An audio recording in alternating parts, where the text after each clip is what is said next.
kenal dari Sunan Kalijaga, namanya Kidung Rumeksa ing Wengi. Kalau zaman dulu orang Jawa disuruh dibaca kalau malam. Bahasa fenomenologi agama ini sejenis mantra. Bahasa kita namanya doa.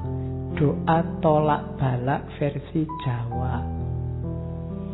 Kenapa sih kok Sunan Kalijaga ndak ngasih doa-doa yang bahasa Arab? Lagi-lagi hubungannya sama audiens. Audiennya orang Jawa. Daripada diajari bahasa Arab mungkin bisa menirukan tapi ndak ngerti maksudnya. Sementara doa itu kan meminta sesuatu. Minta sesuatu ya harusnya kita paham yang diminta apa. Kan sering kita itu apal doa tapi ndak ngerti artinya. Wong doa itu minta, kita ndak jelas minta apa. Kadang-kadang doa kita apalan, sambil berdoa, sambil tangannya wil-wil, sambil apa, sambil ndak jelas. Loh itu Allah yang dimintai lah, ya bingung, kamu itu minta apa? Maka Sunan Kalijaga ngasih versi Jawanya, namanya Kidung Rumeksa ing Wengi. Agak panjang, cuma saya potong bagian awal sama bagian akhir. Silahkan dipelajari sendiri. Cuma yang tak kasih tanda-tanda kuning itu bagian-bagian akhir. Menurut saya unik. Nama-nama nabi dan sahabat yang disebut oleh Sunan Kalijaga dengan kualifikasinya masing-masing. Ini silahkan nanti, menurut saya kidung ini bisa kamu bikin tesis atau bahkan disertasi. Coba perhatikan itu ya. Kita lihat sebentar. Otakku adalah sis, Nabi Sis. Bayangkan hubungannya apa Nabi Sis sama otak. Nabi Sis ini dikenal sebagai mbahnya tradisi yang oleh Syed Hussein Nasr disebut Saintia Sakra, manusia ilmu sakral. Sis dikenal sebagai manusia bijaksana yang pertama. Nabi Sis ini anaknya Nabi Adam yang ke-6. Nabi Sis ini lahir sendirian. Nabi Adam itu anak pertama, kedua, ketiga, keempat, kelima itu kembar. Nabi Sis tok yang sendirian. Setelah itu yang ketujuh dan seterusnya kembar lagi. Itu Nabi Sis. Nanti di dalam Khazanah Jawa, Nabi Sis ini diceritakan beliaulah yang melahirkan orang-orang utama yang oleh tradisi kuno dikenal karena pinter, bapaknya pinter, anak-anaknya juga pinter, dikenal sebagai dewa-dewa. Itu Nabi Sis. Terus pangucapku ya Musa. Kalau ini masuk akal. Musa kan dikenal sebagai kalimullah, teman ngobrolnya Allah. Maka kata-kataku ini kayak Musa. Nafasku Nabi Isa. Ini masuk akal juga kan. Nabi Isa itu Ruhullah. Tidak, Maryam melahirkan Isa tidak pakai suami, jadi langsung ruh Allah ditiupkan. Maka Nabi Isa dikenal sebagai Ruhullah. Nabi Yakub pamirsaning wang. Nabi Yakub pendengar, Nabi Daud jadi suara. Kalau Nabi Daud jelas dikenal suaranya indah.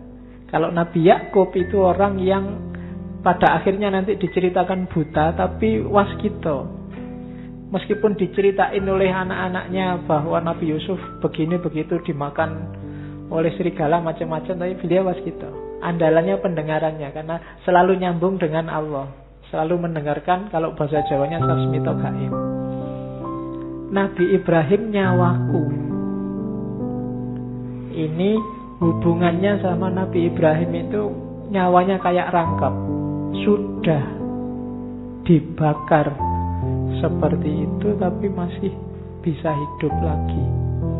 Punya vitalitas hidup yang luar biasa, semangatnya mencari kebenaran luar biasa. Maka Nabi Ibrahim nyawaku. Nabi Sulaiman, bukan, tulisannya memang Sulaiman ya. Ya. Jadi Sulaiman disebutnya Sulaiman. Itu yang bikin Ustadz Fahmi Basa yang dari Jakarta itu menganggap bahwa Sulaiman ini dari asal kata Sulaiman, dan Candi Boko itu istana Ratu Balkis yang singgasananya satu diambil oleh pengawalnya Nabi Musa, dan singgasana itu jatuh sekarang jadi Borobudur.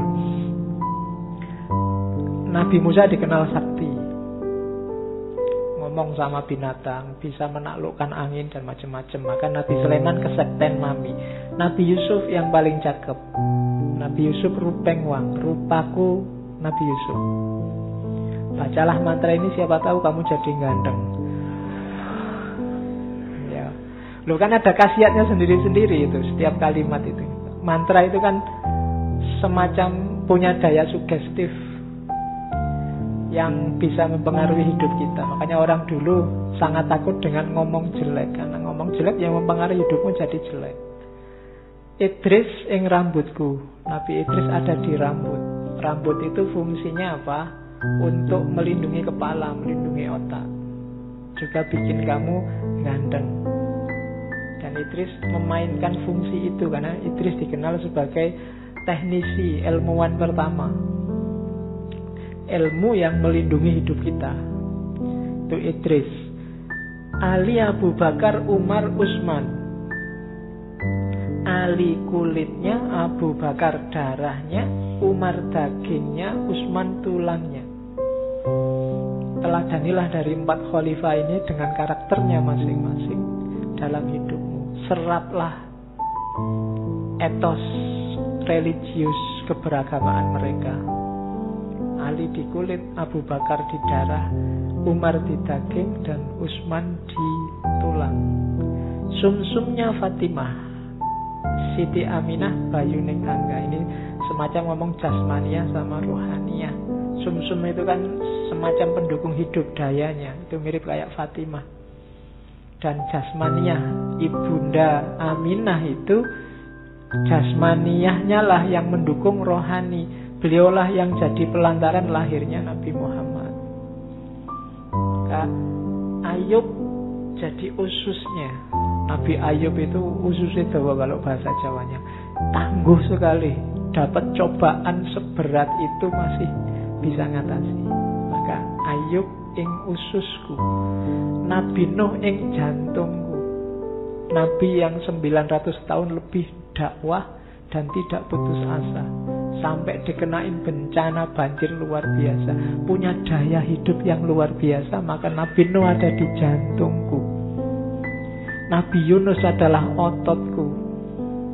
Nabi Yunus punya kekuatan yang dahsyat untuk bertahan di dalam perutnya ikan. Itu maka Nabi Yunus dianggap manifestasi kekuatan jasmaniah ototnya. Terus mataku Muhammad Nabi, yang ngerti mana benar mana salah. Itu pedoman kita hanya Nabi Muhammad. Tamuluku Rasul. Ini agak dibedakan ya, Muhammad sama Rasul. Muhammad sebagai manusia dan Muhammad sebagai Rasul. Kalau sebagai Rasul, levelnya lebih tinggi dari manusia. Mereka yang bisa komunikasi langsung dengan Allah.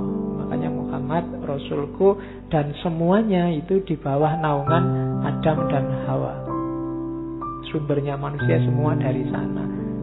Dan kalimat terakhirnya, sampun pepak sak katai para nabi dadiya sarira tunggal.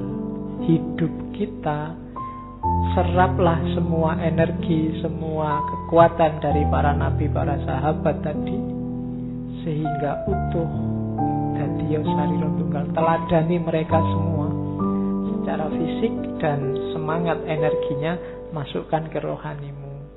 Utekmu Sis, kata-katamu Musa, rohmu Isa, pendengaranmu Yakub, suaramu Daud, nyawamu Ibrahim, dan seterusnya. Itu kalimat-kalimat dari Kidung Rumeksa ing Wengi. Saya tidak tahu kalau kalian baca ini ampuh apa enggak, karena kalian pinter. Orang pinter itu biasanya gampang ragu-ragu, dan orang ragu-ragu itu tidak ampuh. Ya, susah. Kenapa orang biasa lebih gampang sakti? Karena mereka yakin. Keyakinan. Bahkan saya yakin kamu berdoa pun mungkin, kenapa doamu jarang dikabulkan? Karena kalau kamu berdoa, keyakinanmu nggak full. Kamu nggak berani berdoa, ya Allah semoga aku lulus cum laude. Apa ya bisa ya sekarang itu sekian. Ya kan? Kamu ndak pernah percaya 100% sama Allah, ya Allah datangnya sesuai level keimananmu. Ya Allah, semoga dapat istri yang cantik. Bisa ora ya aku, wajahku cuma kayak gini aja enggak bisa. Ya kan? Ndak 100% kamu yakinnya pada Allah. Kadang-kadang kamu berdoa, ya Allah, rezeki yang lancar, istri yang cantik, kemudian hidup yang apa ya mungkin itu kabul. Kamu kan agak gimana? Ya percaya sih Allah bisa mengabulkan, tapi keyakinanmu ndak full. Ya Allah datangnya ya sejauh yang kamu yakini. Kan Allah itu sudah terang-terangan bilang, ana inda dzanni abdi. Kamu nganggapnya aku bisa 100%, ya datang 100%. Kalau kamu masih setengah-setengah, ya enggak. Setengah-setengah. Oke. Ya Allah, semoga dapat istri sampai 4. Ketok susah ya. Ya sudah susah memang. Kamu sendiri nganggapnya susah kok. Ya Allah enggak akan datang. Ya kan? Oke. Kalau kamu mantap yakin besok mesti istrinya 4. Nanti paling Allah jawabnya lah kok enak.